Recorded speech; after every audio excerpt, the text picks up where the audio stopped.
Terjadinya erupsi Gunung Raung dibenarkan oleh Kepala BPBD Jember, Widodo Julianto, yang menyebut sejumlah wilayah di Jember turut terdampak abu vulkanik. Beberapa desa yang terdampak tersebut antara lain Desa Sempolan, Desa Sidomulyo, dan Desa Garahan di Kecamatan Silo. Kemudian di kawasan Karangnangka dan Juroju di Desa Sumber Bulus, Kecamatan Ledo Ombo, dan sejumlah desa di Kecamatan Sumber Jambe. Meski hujan abu vulkanik terpantau tipis, namun pihaknya tetap waspada dengan mensiagakan personil serta membagikan bantuan logistik seperti masker serta makanan ringan sebagai langkah antisipasi kesehatan bagi masyarakat. Widodo juga mengimbau agar masyarakat untuk tidak mendekati pusat erupsi dengan radius 3 km. Ya, terkait dengan kejadian erupsi Gunung Raung ya, yang mungkin ada data dari Badan Geologi, dari pos pantau yang ada di Banyuwangi itu sampai tadi malam sekitar hampir 10 ya. Terus tadi pagi juga ada ya. Jadi memang ada beberapa wilayah di Kabupaten Jember yang terdampak abu vulkanik, tapi terus terang masih tipis ya, tipis. Jadi spot-spotnya juga tidak merata karena tergantung arah angin. Kemarin kebetulan yang terdeteksi ada di daerah Kecamatan Silo, di daerah Garaan Ranggi sana juga ya. Itu karena arah angin ke arah selatan dan tenggara kemarin itu. Tapi kemarin juga ada laporan beberapa pohon, mungkin juga pantauan dari teman-teman relawan yang ada di lapangan di daerah Sumber Jambe itu juga ada abu, berarti kan ini arah anginnya juga bergeser-geser. Nah, itulah beberapa wilayah yang mungkin yang terdampak. Jadi sekitar wilayah kaki Gunung Raung mulai dari Sumber Jambe di daerah utara ke selatan itu sampai ke Silo ya. Kami sudah melakukan pemantauan di lapangan dan kita mulai kemarin kita sudah persiapan untuk mempersiapkan 9 pos pantau mulai dari Sumber Jambe sampai ke Silo sepanjang utara sampai selatan itu. Kami juga melakukan koordinasi dengan BPBD Banyuwangi dan Bondowoso karena Gunung Raung ini ada di 3 wilayah kabupaten. Jadi kami juga melakukan koordinasi lintas BPBD di situ. Tim kami juga kemarin juga melakukan koordinasi juga monitor ke pos pantau yang ada di Songgon Banyuwangi yang dikelola oleh Badan Geologi ISDN. Dan hari ini kami mendistribusikan beberapa logistik ya, untuk terutama untuk yang pos pantau itu petugas yang nantinya tentunya kita bekerja sama dengan Destana dan relawan yang ada di sekitar wilayah tersebut. Kami distribusikan ada beberapa macam logistik, jadi mulai dari selain masker ya, selain masker ada makanan siap saji, kemudian matras untuk petugas, vitamin, kemudian ada beberapa sembako sebagai persiapan untuk petugas dalam hal pemantauan. Kami support juga oleh beberapa dinas terkait, dinas kesehatan.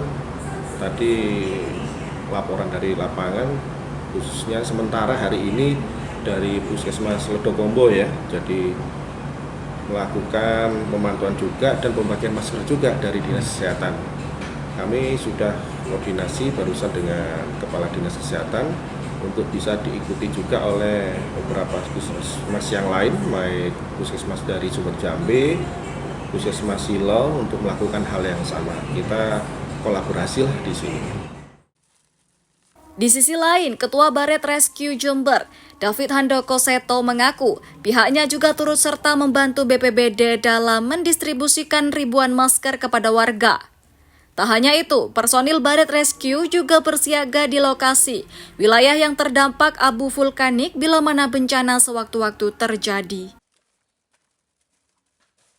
Kami pantau mulai tanggal 11 kemarin, tepatnya hari Rabu, itu terjadi erupsi di Gunung Raung ya, dan erupsi kembali beberapa waktu berikutnya termasuk tadi pagi.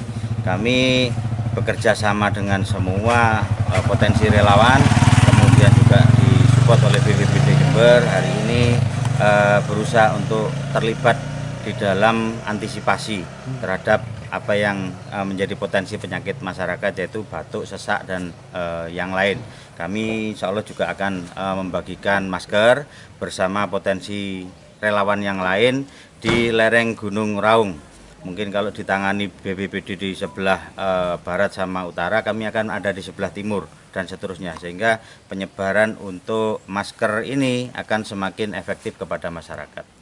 Nah, kita kalau ngomong berapa harinya kami belum memastikan, karena hari ini potensi teman-teman sedang melakukan asesmen, dan kalau masker yang dibagikan jelas ribuan. Ini ada beberapa tim dari BPBD langsung, dari potensi teman-teman relawan Gumitir, relawan Pencroben 3/4, dari Baret Rescue dan sebagainya. Insya Allah menyebar tapi tetap terkoordinasi dengan BPBD. Baret hari ini menurunkan 7 personil mungkin ya.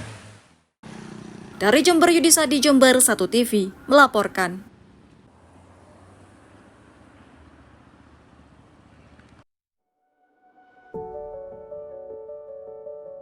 Setiap orang punya cara sendiri untuk tumbuh. Dan setiap langkah kecil bisa membawa perubahan besar. Di Politeknik Negeri Jember, belajar bukan hanya soal teori. Ini tentang menyelami pengalaman, menciptakan sesuatu yang nyata, dan menjadikan mimpi sebagai rencana yang bisa diwujudkan. Melalui jalur mandiri tes minat dan kemampuan atau TMK, serta seleksi mandiri Konsorsium Politeknik Negeri atau SMKPN, kamu bisa mulai perjalananmu dari sini. Kami percaya, masa depan cerah tak hanya menunggu. Ia dibangun langkah demi langkah. Poli-J, SIP, Smart, Inovatif, Profesional.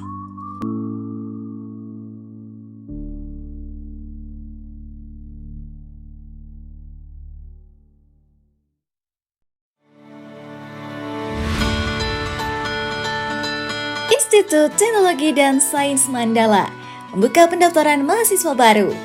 Pendaftaran gelombang pertama dimulai tanggal 17 Maret hingga 31 Mei 2025.